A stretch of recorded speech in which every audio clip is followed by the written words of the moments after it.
Welcome back to HVAC Shop Talk podcast. My name is Zach Ciota, and I'm the host of this show. And I've been kind of MIA for the last month or so because of, a big happening around here.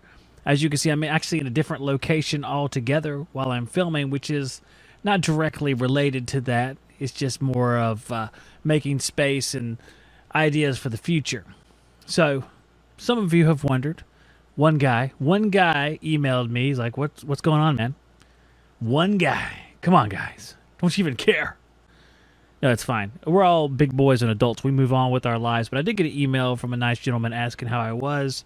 I'm not going to give details on what exactly has occurred here, but I'm going to term it a medical emergency, which was the most significant of my family's existence. I guess we can say it like that. And responding to that and dealing with that, which is ongoing, has caused a lot of suffering, a lot of pain. A lot of things have come to the surface that have been maybe underneath the surface for a long time. And because of that, I've been off dealing with that. And I'll be honest with you guys, as far as doing live streams and stuff like that, you've ever heard of a writer having writer's block where the guy just sits down with the pen and nothing happens? That's exactly how I felt the last couple weeks. I've made content. I've been making some tool content on the Power Tools channel. I've been making some content here that's pre-recorded. I did a video about condensate pumps just, I think, a couple days ago. That hasn't been an issue. But when I get behind the microphone and try to do something live, it's almost like a writer's block is taken over. It's really, really strange because I want to go live. I enjoy going live. It's like I want to do it, but there's some kind of mysterious force holding me back, and that's the best way I know how to say it. It's been a painful month. It's been a month with a lot of heartache, a lot of hurt, a lot of crying, and that includes myself. I'm not a guy who cries very often, but I've cried my fair share this month. In fact, this past year has been just, I don't know. You think you have life figured out, and then another year passes and you learn new things, positive and negative. There's positive and negatives that give you a new perspective on life that you didn't think you would have before, and a new appreciation for some of the things that people talk about that I didn't necessarily understand. And that's difficult to explain without going into the details of what happened. I will say this, everybody is okay. The situation is ongoing, but everybody is okay. There's no issues as far as no one passed away or anything like that. Well, no one passed away directly related to this. My wife's aunt did pass away about a week ago, which was very sad. It is her sister, my mother-in-law, who stays at her house. And my mother-in-law is actually staying at a different place for a little while, dealing with that amongst some other stuff. And it's been just a wild and crazy month. And like I said, I've just had the most difficult time trying to just get behind the microphone and make something happen behind the microphone. It's been very difficult. I have moved down here to my shop. My new plan on life is I've given my wife my 10 by 14 foot office that I built. You guys have seen it. I've been building it for the last year or so. And what I've done is I've moved down to my shop. Now my shop is a little bit crude. I have some window air conditioners in here, which I actually put in today because the little portable ACs, they're just horrible. I have some theories about portable ACs that they can't possibly be good. Because if any of you are familiar with portable ACs, we'll hit this topic, then we'll go back. If any of you are familiar with portable ACs, they have either one hose or two hoses coming off the back of them. Now, both of mine have one hose. They're holdovers from when I used to loan out my customers portable ACs whenever their systems were down. So I'm loaning out these ACs, and I just want to get them some cold air, just temper the air. Like today it was 96 or something. It was just insane today. But I digress. But these things have one hose coming off the back, which blows the hot condenser air outside. I have it ducted outside. I'm thinking to myself, okay, if you're blowing hot condenser air outside, where is it getting the cool air to go across the condenser to begin with? And it's getting it from the room that you're in. This is my understanding. It just seems logical. So if it's getting it from the room that you're in, conditioning, and you're blowing it outside, it's going to cause a negative pressure. If you have that negative pressure, it's going to cause air to come in from outdoors and infiltrate. The air outside is 96, high in humidity. Doesn't seem like that works very well. And I ran these things, and it didn't seem like they did bring the air temperature down. There was a lot of dehumidification because there's a lot of draining outside. But the weird thing is that, it didn't really change the temperature a whole lot. I would work in here in the morning, and I would start out the day, and it would be 70 some degrees. I'd turn the ACs on, let them run. I'd come in here and work, and it would climb pretty steadily. And around lunchtime, it would be in the mid or upper 80s in here. And then by the time the sun came around, we have some big pecan trees that are right in front of my shop. The sun comes over the top of those trees, and it gets to be 90 in here. It's like, okay, well, the work has to cease because I'm sweating my face off. I can't do this stuff here at the computer. That's just insane. I can still work in here, like cutting boards and doing other stuff that I like to do around the house, but it's just, you can't sit at the computer sweating all over the place. It's just not good. And it looks fantastic when you're on the air to be covered in sweat and disgusting, which, we're probably used to, but still, when you're on air, you try to look like, you haven't just cut the grass or something, which I haven't done. I should look okay. I should look okay. I'm not sweating too bad. A little bit of sweat here because I was moving around doing some stuff in here. So these portable ACs, to me, they're a thumbs down. So I might as well have the window ACs. And then something occurred to me. I have a window AC. I actually have two of them from where I used to have an office next door, because that little studio I used to broadcast out of years ago is just right over there. That's where it is, right beyond that wall there. And it's full of stuff. People are like, why didn't you just go in there? Well, it's full of like all of our storage stuff. It's like filled to the brim. Plus, I wanted to be out here in the shop for a different reason, which I'll talk about in a minute. So I go to get these window ACs, and I find a 5,000 BTU and an 8,000 BTU. So, all right, let me slap these bad boys in, because at the very least, I won't have to worry about that condenser air problem. I can still run the portable AC a little bit as well, try to find a balance. So I ended up running, I have one of them running right now, and the two window ACs are going on and off because it's cooled off in here. And it actually brought the temperature down. I started those up. I installed them today. I plugged them in, started them up. I did my commissioning process. Click. Plugged in and started them up, and the temperature actually started going downward in the middle of the day. I was like, well, this is a good sign. This is a good sign for America. So I'm able to actually come in here and work, and I might actually be able to come in and work even in the afternoon. Hey, knock on wood. I don't know if this stuff isn't wood. Well, I have a new desk too, but I actually got that for free, and a table over here for free, because one of the businesses that sells Southern Girl shirts, which is what I call them, girl, like I'm a grit. For those of you who know what that is, or grits. I'm a grits girl raised in the South. One of the places closed down. They're like, you want these tables? It's like a metal table with a nice top on it. It's a little stained up here, but hey, what do I care? Free table. So I load them bad boys up, another big wooden table. Heck, take all your free stuff. You ever put free stuff at the curb when some guy comes to get it? That's me, bro. I appreciate some free stuff. I like it, especially when you can use it. Slap some casters on my table over there. Now it rolls around. It's a good working table. Got too many tables in here now. Got to do something about that. Oh well. So I got my window ACs in, and everything's going good.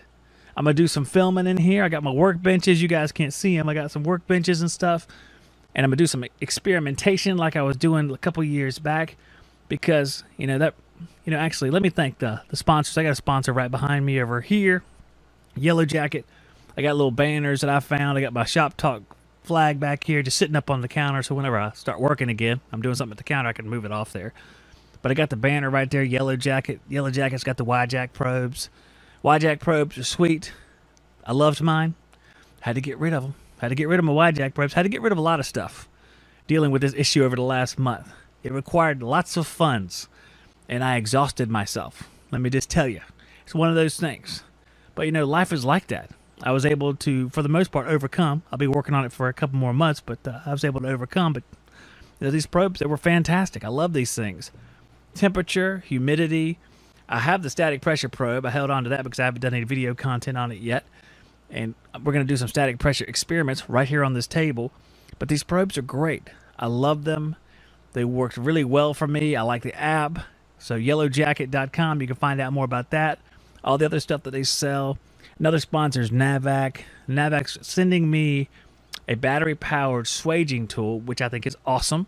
We'll have a video on that. We'll go into what the swages look like at the end, see how it fits together with other piece of copper, just kind of run it through its paces. I'll show you guys how it works. And that's a brand new tool on their battery platform, which is really, really cool to have that. And we'll go into what the battery is. I think it's probably going to be like a 2 amp hour battery. I don't know what the flaring tool is. I can't remember now. It's like a 12 volt maybe.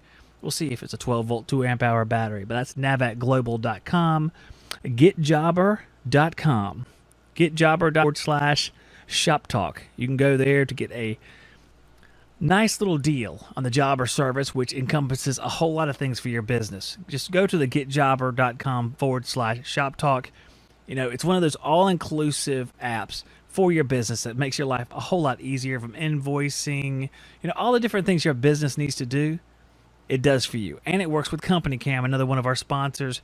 That's one of those things where they consolidate all of your media from your jobs, your pictures, your updates. You can edit those pictures to show what you've done. You know, you put the arrows on them, you draw the circles around stuff. You make sure everybody's coordinated and you have your butt covered. And these two apps work together, and they're both sponsors of this show, which I think is great. Company Cam and Jobber. Fantastic. You can check those out. There's links to everything in the description of this video. EWC Controls, best zoning supplies on the market.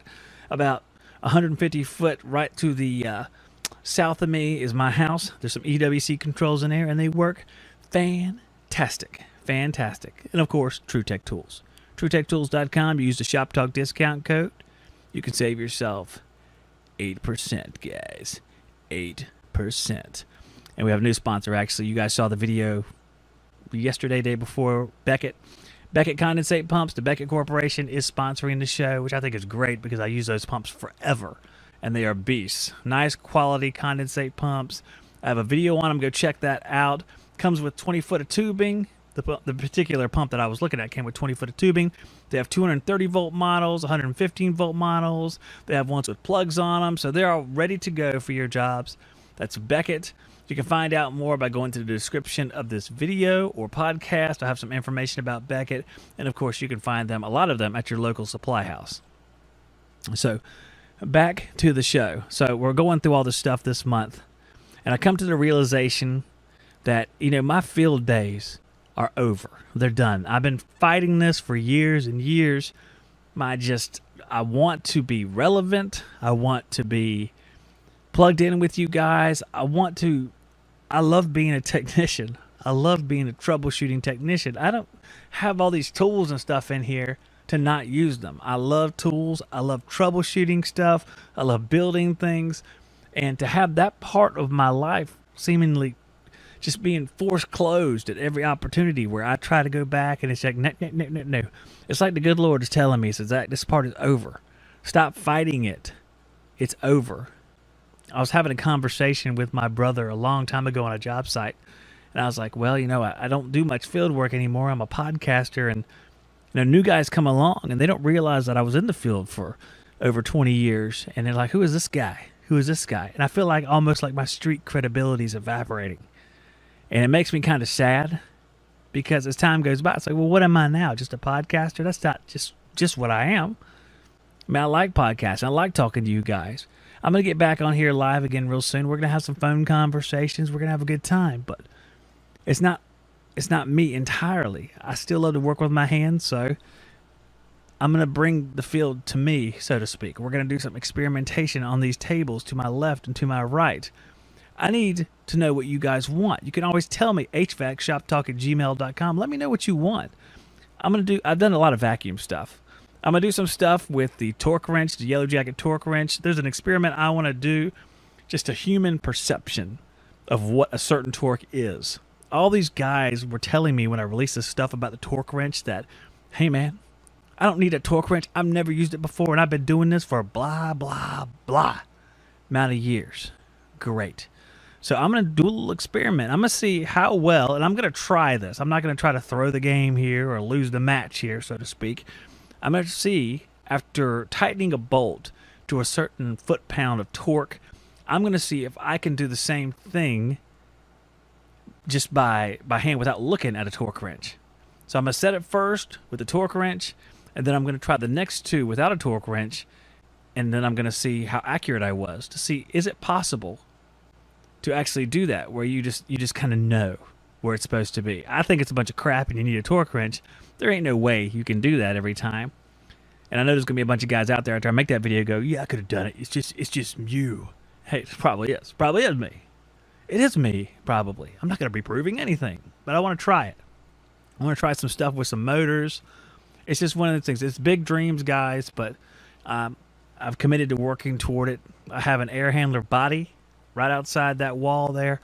I'm going to try to bring it in here, put some motors in it, probably 115 volt just to make it easier. Do some experimentation with how failures work with motors. I have one more portable AC right over here. I am going to rip that sucker apart. This is the Eventually project. I'm going to rip that sucker apart and turn it into a split miniature heat pump system, or AC system, I shouldn't say heat pump. We could probably do a heat pump. That would be wicked if we turned it from an AC to a heat pump and built our own split system heat pump. That would be wicked. We should probably try that. By we, I mean me, because unless you guys want to drop by and help. Yeah, that sounds fun. As I think about that, because we can do it. Even if we don't have a reversing valve, we can build a system of valves that work for that. Or we can just get a reversing valve. It'll be fun figuring that out. And that's sort of what I want to do. I love creating. I love trying things. Even when people say this is how this works, I love to try it and see. Kind of prove it to myself. Prove where there's flaws in the system. And prove where the system works. Just go through a series of stuff. And you guys can follow along with me. And that's where it's important for you guys to interact. Because the show is you guys. I think I've always said this. You know, the principles of HVAC don't change. But the people are all different. So I want to talk to you guys. I want to kind of get your story, because that's the only true original thing, is the story that you tell me. The facts, they repeat. Everything repeats. We're not the first person to change out a run capacitor. We're not the first person to think of this or think of that or try this. But the story and the context and who you are, that is different. That's special. So that's why I want to talk to you guys. That's why I've always liked talking to you guys, because you never know what you're going to get. And you guys have watched this show for a long time. You know, there's some guys who used to call in, and they would be hammered. There was one guy who used to call in. He was, you know, perfectly benign. He was a nice guy, harmless guy. But he would call in. He would be smashed. And it would be just a fun time. I remember the guys would be like, keep him on the phone. This was great. It's just fun, man. It's just one of those things like, this is a good time. I'm just having a great time, and I want to keep it going. You guys are slaving out there. You're working all these hours. You're doing all this stuff, providing for your family, and good for you. Let's have a conversation. Let's talk about what's going on in your life. Let's talk about what we're doing wrong out there, what we're doing right. Let's test some of the theories, both scientific and emotional or whatever. We'll test every theory. We'll talk about everything. And that's where I'm at. I just want to kind of get with you guys about that. That's where I am in this whole journey. It has been a cluster, a hurricane tornado here, and it's not over. It continues. But I got to get back behind the wheel, so to speak. It's been long enough where I've been just mixed up and turned around. It's time to get back behind the wheel. So I sat down not knowing what to say, and here I've talked for, about 20 minutes or so, and I'm not going to be long-winded on this one. But I wanted to touch base with you guys just to sort of get the ice broken again and return to this world where I live. This is where I'm at. You guys are great. You've always been great. It's always been a pleasure just doing this. And I want to thank you guys again for that. Thank God for allowing it to happen. Thank you guys for watching. And I'm going to get out of here because this is the first step back into the light, so to speak. And I appreciate it. Hope you guys come along with me. And I'll see you on the next one.